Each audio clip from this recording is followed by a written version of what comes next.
Brought to you by V-Guard, co-powered by Sensodyne and Vimal. పలుకులలో kesari. ఎన్నికల టైంలో తెలంగాణలో ప్రతిపక్ష నేతల మాటలు హాట్ టాపిక్ గా మారాయి. ప్రభుత్వం కూలుతోందని విపక్షాలు చేస్తున్న కీలక కామెంట్స్ కి సీఎం ఇచ్చిన కౌంటర్ ఏంటి? అసలు నేతలు అన్నట్టుగా పీఠాలు కదులుతున్నాయా? వారి మాటల వెనుక ఉన్న ఆంతర్యం ఏంటి?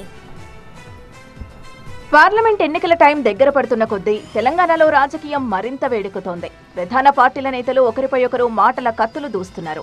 బీజేపీ అధికారంలోకి మరోసారి వస్తే 400 సీట్లు కట్టబెడితే రిజర్వేషన్లో రాజ్యాంగం మారుస్తానంటూ గత కొన్ని రోజులుగా తెలంగాణ సీఎం రేవంత్ రెడ్డి విమర్శిస్తున్నారు. దీనిపై బీజేపీ బీఆర్ఎస్ కుమ్మక్కయ్యాయంటూ ఫైర్ అయ్యారు రేవంత్.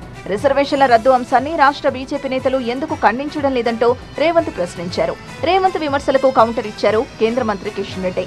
సీఎం పీఠం కదులుతోందన్న భయంతోనే ఇలాంటి వ్యాఖ్యలు చేస్తున్నారంటూ ఫైర్ అయ్యారు Kishan Reddy. RSS agenda BJP implement చేస్తున్నది, రిజర్వేషన్ రద్దు చేస్తుంది. అసలు ఈ ఎలక్షన్స్ కు రిజర్వేషన్ సంబంధమే. ఆ కాంగ్రెస్ పార్టీ ఎంపీ ఎలక్షన్స్ ఓడిపోతే తన కుర్చీకి ఎక్కడ ఎసరు వస్తుందని ఈరోజు ఒక తప్పుడు ప్రచారం చేసేటువంటి ప్రయత్నం కాంగ్రెస్ పార్టీ చేస్తున్నది. మరికొన్ని రోజుల్లో కాంగ్రెస్ ప్రభుత్వం పడిపోతుందంటూ చేస్తున్న ప్రతిపక్షాల ఆరోపణలకు కౌంటర్ ఇచ్చారు సీఎం రేవంత్ రెడ్డి. మీరు కూలిస్తే కూలిపోవడానికి అంత అల్లాటప్పాగా అధికారంలోకి రాలేదంటూ కౌంటర్ ఇచ్చారు రేవంత్ రెడ్డి. అప్పుడే రేవంత్ రెడ్డి గ్యారంటీలు అమలు చేస్తలేడు, ఇక దిగిపో అంటుండు. దిగిపోనికి ఏమన్నా అల్లాటప్పగా వచ్చినాం అనుకుంటున్నావా?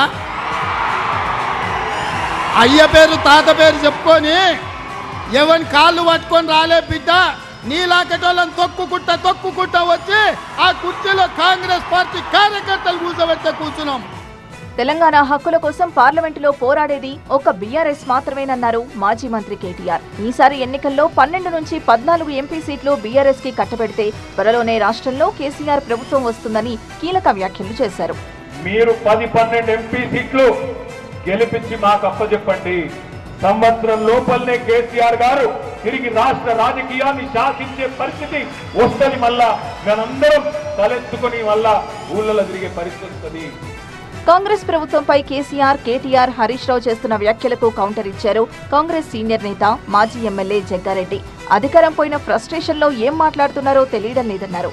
ప్రజలు విఘ్నులు, ఎవరిని గెలిపించాలో వారికి తెలుసన్నారు జగ్గారెడ్డి. ఆయన బాధ ప్రజల కరెంటు, ఎలక్ట్రిసిటీ కరెంటు గురించి కాదు. ఆయన టెన్షన్ అంతా పొలిటికల్ పవర్ లేకపోయేసరికి బెచ్చన్ అవుతున్నాడు కేసీఆర్ గారు. వారికి పిచ్చి పట్టిపోతుంది. కేసీఆర్ గారి కుటుంబానికి పొలిటికల్ పవర్ కట్ అయిపోయింది. మరోవైపు బీఆర్ఎస్ ను తుడిచిపెట్టేస్తామంటూ ప్రతిపక్షాలు చేస్తున్న విమర్శలకు కౌంటర్ ఇచ్చారు మాజీ ముఖ్యమంత్రి కేసీఆర్. తన పార్టీ బీఆర్ఎస్ ని టచ్ చేయడం ఎవరి వల్ల కాదన్నారు కేసీఆర్. పార్లమెంట్ ఎన్నికల టైం దగ్గర పడుతున్న కొద్దీ ఓటర్ల నుంచి లబ్ధి పొందేందుకు అన్ని పార్టీ ప్రత్యర్థులపై మాటల తూటాలు పేలుస్తున్నాయి. Brought to you by V-Guard, co-powered by Sensodyne and Vimal. పలుకులలో kesari.